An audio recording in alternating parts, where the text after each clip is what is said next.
Management protocols for emergent abdominal and thoracic trauma. All right, we are stepping straight into the trauma bay today. We're going to walk through some real-world, incredibly high-stakes clinical scenarios. The goal here? To really test your surgical instincts and unpack the why behind those split-second, life-saving decisions. Because as you know, when a patient rolls through those doors, literally every single second counts. The line between life and death usually comes down to rapid, protocol-driven choices. So let's just jump right into our very first case. Okay, so question 27. Imagine you're facing a blunt abdominal trauma, and it absolutely requires immediate surgical exploration. What's your go-to incision? Now, you might be thinking about a subcostal or maybe a transverse approach, like you'd use in elective surgeries. But in trauma, the answer is A, always a midline incision. Why is that? Well, an emergency laparotomy demands rapid, versatile access to the whole shebang, all four quadrants, the retroperitoneum and the pelvic cavity.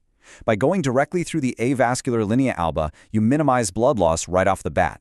Plus, it lets you quickly extend that incision from the xiphoid process all the way down to the pubic symphysis if you need to. Now, quick exam pearl.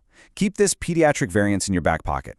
For infants and kids under 6, their anatomy means a transverse incision is actually preferred to prevent fascial dehiscence. But for adults, midline is your absolute gold standard. Moving to question 28. Let's look at a patient who is hemodynamically unstable after blunt abdominal trauma. Their blood pressure is sitting at a dangerously low 80/60. Pulse is racing at 120. And 2 liters of fluid resuscitation doesn't change a thing. So what is your appropriate next step? Well, obviously, you can't just stick an unstable patient into a CT scanner, right? And flying blind into surgery without knowing exactly where the bleeding is, that's incredibly risky. That makes option B the correct answer, a bedside fast scan. That's focused assessment with sonography for trauma. It's your absolute immediate priority. You do this ultrasound right there in the resuscitation bay to hunt for free intraperitoneal blood. If it's positive, boom, you're heading straight to the OR.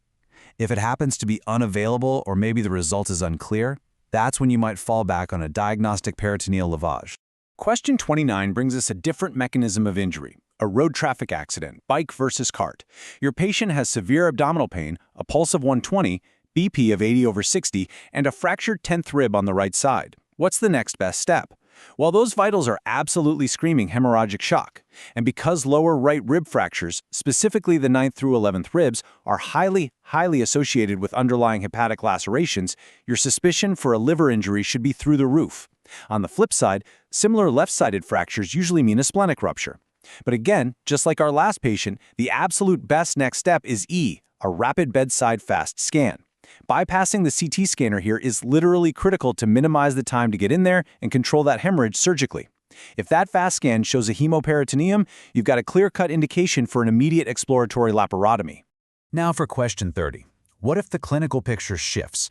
Let's say a patient takes blunt trauma to the anterior abdominal wall. Initially, they seem perfectly stable, but then 2 hours later, they crash. Blood pressure plummets to 70/40, and their pulse rockets to 140. What's the most appropriate next step? That delayed deterioration is a massive red flag. It points straight to ongoing internal bleeding, like a delayed subcapsular solid organ rupture. The golden rule of resuscitation absolutely applies here. Every post-traumatic cardiovascular decline is assumed to be active hemorrhage until proven otherwise.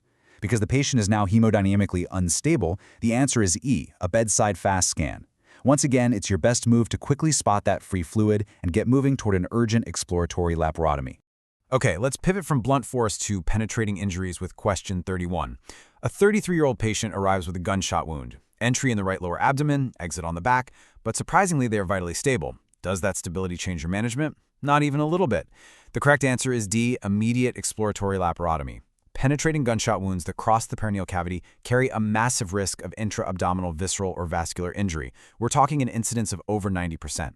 Because of the blast energy cavitation and the extreme risk to hollow viscera, hemodynamic stability does not change the absolute rule for surgical exploration.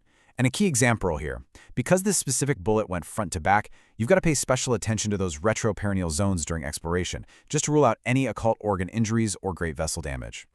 On to question 32. Now, you might be seeing a very familiar question on screen, and there's a great reason for that. Which of the following is the preferred incision in blunt abdominal trauma for abdominal exploration?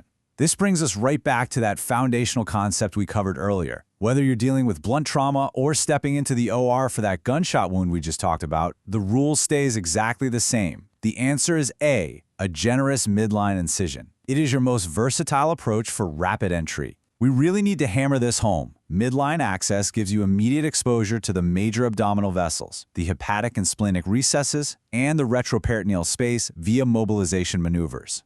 When every single second counts, this is the incision that saves lives.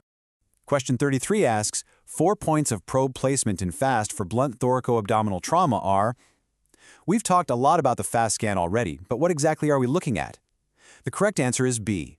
The standard protocol uses 4 specific ultrasound windows to screen for free fluid. First, you've got the epigastrium, or subxiphoid view, to screen the pericardial space for cardiac tamponade. Second is the right hypochondrium to evaluate the hepatorenal recess, which you probably know as Morrison's pouch. Third is the left hypochondrium for the splenorenal recess. And fourth, the hypogastrium to check the rectovesical pouch, or the pouch of Douglas. FAST is great because it can reliably spot fluid over 100 milliliters. And here's a modern exam pro for you.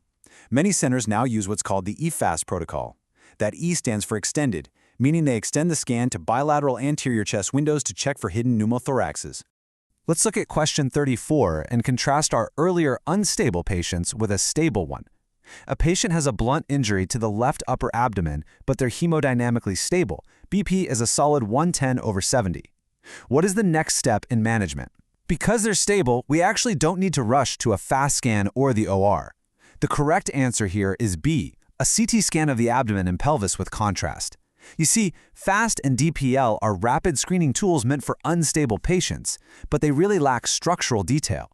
A contrast-enhanced CT, though, that provides fantastic sensitivity for identifying solid organ lacerations, retroperitoneal hemorrhages, and pelvic vascular injuries. It gives you the full picture so you can safely plan out operative or non-operative management. Question 35. Which of the following is an absolute contraindication to diagnostic peritoneal lavage? Now, sometimes, if a FAST scan is unclear and a CT just isn't happening, you might use a DPL.